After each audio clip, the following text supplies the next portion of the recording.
증언해주는 겸 구술자들도 이름이 없어요. 이 현장의 목소리를 그냥 담아내는 게 그 생생한 목소리를 그냥 담아내자.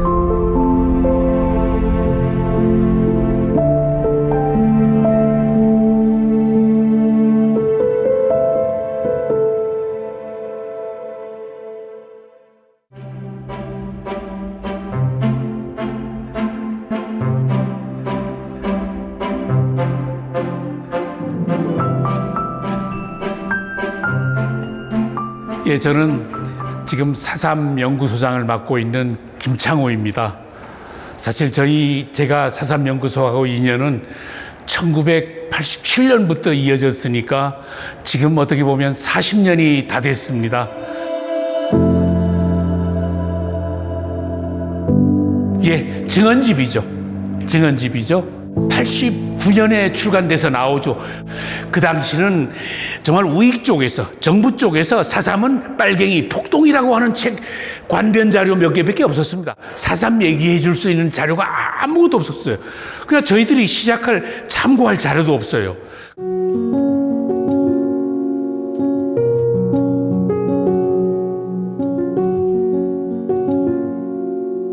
(89년 5월 10일) 날 저희들이 4.3 연구소가 창립이 되는데, 그 전에 서울 쪽에서 제주사회협의회라는 제주 출신 젊은 그 민주화 운동가들이 모여서 하는 단체가 있었어요. 한겨레 신문 사장했던 고이범 사장님, 제주시장도 있었죠. 그 다음에 강창일 국회의원, 그 다음 현기영 선생님, 이런 분들이 그 제주사회협의회에 참여해서 활동했고, 그 다음 제주도 오면은 고창훈 교수님이 있었고요. 이성문 교육감도 그 당시는 평교사로 저희들 활동에 같이 참여했죠. 그래서 서울 쪽 제사협하고 저희같이 제주도 내에서 4.3을 공부하던 집단이 연결이 되면서, 그러면 4.3일을 해보자. 그럼 뭘 먼저 해야겠나 해서 딱 먼저 의견 합의를 본 게 4.3 연구소를 만들자예요. 그 창립 기념일에 맞춰서 출판을 하자. 지역 조사를 한번 해보자. 그래서 88년부터 시작됐던 게 이제서 말하는 수다 1권, 2권 작업입니다.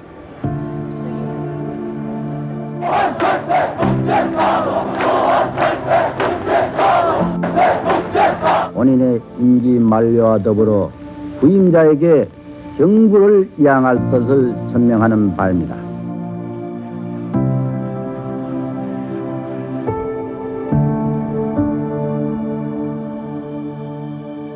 사실 우리 4.3 얘기도 공식적으로 하게 된 거는 87년부터입니다. 87년이 우리 대한민국 현대사에서 아주 중요한 해죠. 1987년 6월 10일 6월 항쟁. 6월 항쟁이 성공하면서 그때부터 정부에서도 이런 집회하거나 민주적인 여론을 조금씩 좀 수렴하기 시작을 합니다. 그러면서 88년 되면 잘 아시겠지만 광주 청문회가 나오잖아요. 광주 5.18 항쟁에 대한 청문회가 나오는데, 거기에 유명한 노무현 대통령이 그 광주 사태에서 아주 날카롭게 질의하는 거, 또 얼마 전에 돌아가신 이해찬 총리가 그 청문회에 나오면서 질의했던 내용, 이런 중요한 내용들이 88년에 생중계됩니다. TV에서. 우리나라 현대사에서 획기적인 일이었죠. 법에 관해서 모른다고 답변하실 정도이니까요. 오로지 권력자의 의지이면 안 되는 것이 없었다는 것을 증명한다고 인정해도 좋겠습니까? 답변하시겠습니까? 안 하시겠습니까?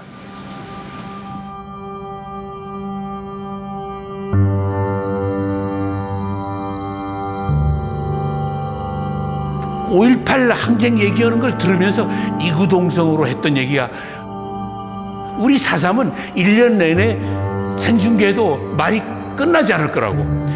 4.3을 겪은 분들이 하는 얘기가, 내가 겪은 걸로도 그 이상 수백 배, 수천 배 당했다. 4.3 진상규명 돼야 된다. 그 얘기가 터져 나옵니다.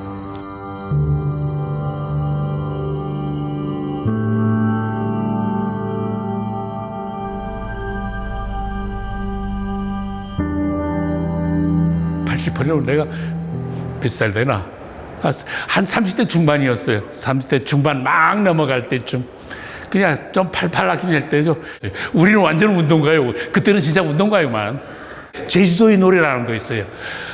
한라의 창한기상 바다로 뻗고 하는 이 제주도의 노래 여기 있어요. 이게 꼭 집회 시작과 끝에 불렀어요. 근데 요즘은 안 부르더라. 집회할 때마다. 근데 요즘은 안 부르더라 이게.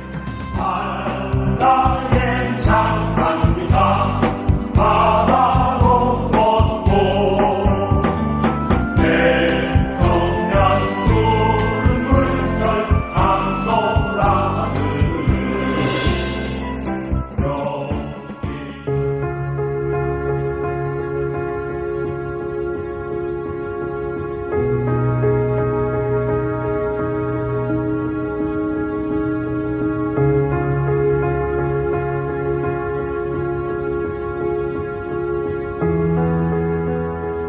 조천면에 저하고 양경인 씨, 그 다음에 애월면에 이성문 그 홍만기 씨가 담당했고, 무무병 선생은 현장은 나가지 않고 무무병 선생님네 집에 밤에 모여서 자료 정리를 했어요. 자료 녹음한 거 풀고 자료 타이핑하면서 편집 작업은 거의 다 했다고 보면 돼요. 양경인이라고 해서 지금 그분은 그 이제서 말하는 수다 활동할 때 한 1년여 하고 결혼하면서 서울에 가서 살았어요. 쭉 서울 가서 살고 그러면서도 관심은 가져서 지금은 나이 들어서 활동하면서 사장 관련 글도 쓰고, 또 얼마 전에 서울 쪽에 유족회 결성하는데 유족회 공동대표도 됐더라고요.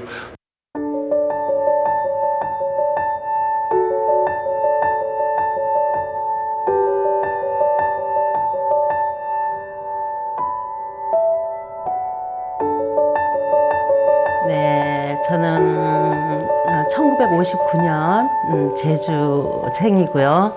네, 고향은 오라리입니다. 그리고 제주시에서 이제 거의 자랐고요. 27, 8 이 정도인 것 같아요. 그리고 4.3 연구소 창립 멤버라고 볼 수 있죠. 예. 이제 나이로도 말단이고 또 유일한 여성이었고, 그러니까 살림을 한 거죠. 그래서 뭐 푼돈을 내면 이제 그걸로 테이프도 사고 뭐 차비도 하고, 근데 거의 자비로 했어요. 자비로 했고.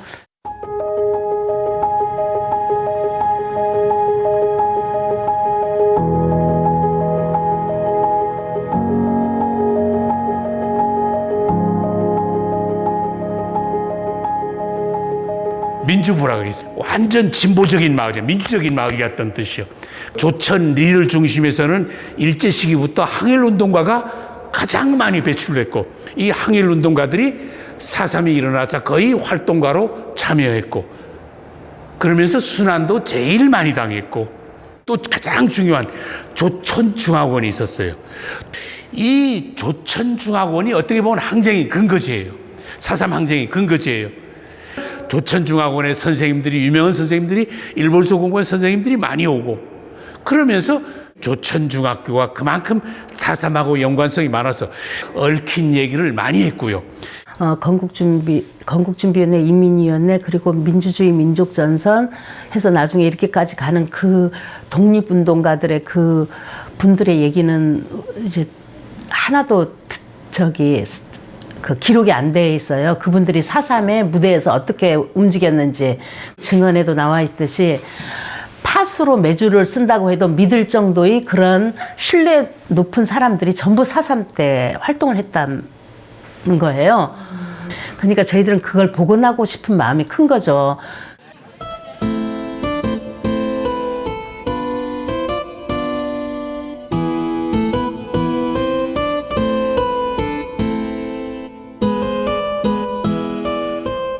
이때 그 체록에 응했던 대상자들은 전부 농사꾼들이 거의 대부분이었어요. 퇴근해가지고 가면은 한 버스 타고 가서 6시 하면 7시쯤에 도착하잖아요. 그럼 그때까지 안 와요. 거기 있는 분이. 한 8시나 돼야 와요. 농사를 지니까. 그러면 8시쯤에 와서 같이 이렇게 뭐 밥도 먹고 이렇게 하면서 그때부터 증언체록이 들어갔던 거예요. 그들이 현장 속으로 밭에 간 적도 있어요. 점심시간에 이렇게 점심 세찬 먹고 그러잖아요. 그때 이제 우리가 막걸리도 사가고 뭐 몇 개 사가서 드리면서 조금 얘기를 듣는 거예요. 그 여름에 가게 되면 어르신들이 마을마다 마을 정자나무 폭락 밑에 쭉 모여서 앉아 있습니다. 그러면 그 당시는 사삼얘기 처음 꺼내지도 못해요. 사삼얘기 저가 그러면 마을 들어가서 어떻게 하는 거면 마을 얘기, 이 동네에 옛날에 어떻게 살았습니까? 지금 어떻게 삽니까? 마을 얘기 하러 왔습니다 해서 이 얘기 저 얘기 빙빙 돌려면서 하다가 사삼 얘기를 나중에 가서 슬슬 꺼내는 거예요. 그러면 어르신들이 기다렸다는 뜻이 와, 또 얘기하기 시작하면 또 계속 터져나와요. 그러면 저희들은 그 중에서 제일 얘기 잘하시는 분, 많이 알고 있는 분 정해서 또 나중에 별도로 인터뷰를 하죠. 그 당시는 아날로그잖아요. 유일한 게 그때 나온 게 워크맨이라는 게 있었어요. 일본 소형 녹음기를 쓰고 아날로그 테이프이자 녹음 테이프 그런 걸로 놓고 녹음하겠습니다 해놓고 차근차근 마을에 일어난 일 이런 게 다 조사해 놓고 들어가는데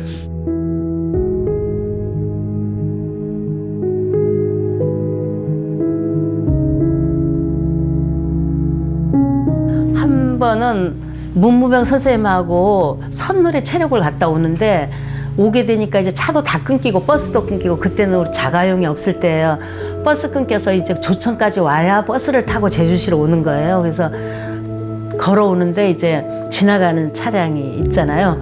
그래서 지나가는 차량한테 나한테 손들라고 그러더라고. 너가 여자니까. 그래서 제가 해서 그걸 해서 타가지고 이제 조천까지 와서 버스 타고 왔던 그런 기억들이 나는데 그 밤길을 그렇게 1시간 동안 우리가 걸었는데 그게 조금도 지치지도 않았고 사실 퇴근 후에 일이라면 지칠만도 하잖아요. 근데 너무 그 일에 대한 그 충만감은 컸던 것 같아요. 안 지쳤어요. 어쨌든 젊기도 했지만.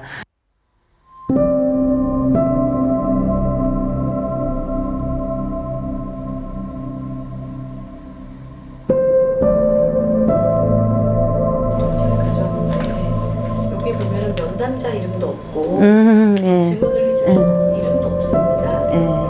머리말 대신 우리가 좌담을 실었잖아요. 실었는데 실제로는 거기에 참가한 분이 6분인데 6분을 3명의 이름으로 집어놨어요. 저는 이민혜라는 이름으로 들어갔고요.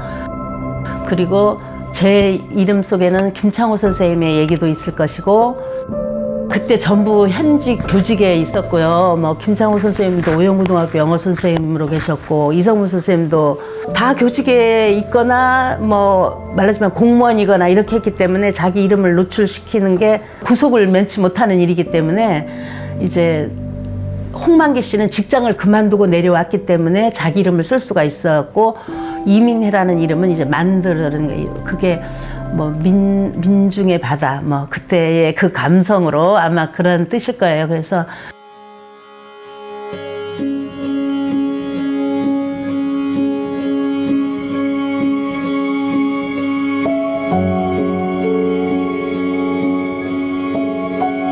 그 이재사 말입니다. 책을 보면 알겠지만은 구술자, 증언해주는 겸 구술자들도 이름이 없어요. 88년, 87년, 89년 상황을 생각해보면 이럴 수밖에 없었어요. 저희 가서 면담하는 저희 면담자보다는 증언을 해주는 개개인을 보호를 해야 돼요. 이분들 이름 나오면 당장 경찰 정보과 보안대에서 왜 그런 쓸데없는 말을 하나 당장 가서 조사를 해요. 그게 그 당시 시대상이었어요.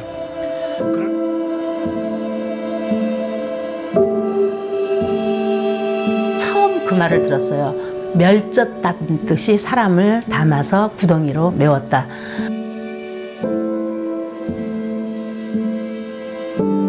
갔던 곳이 총살 현장이었고 너무나 아까운 젊은이들을 죽였다.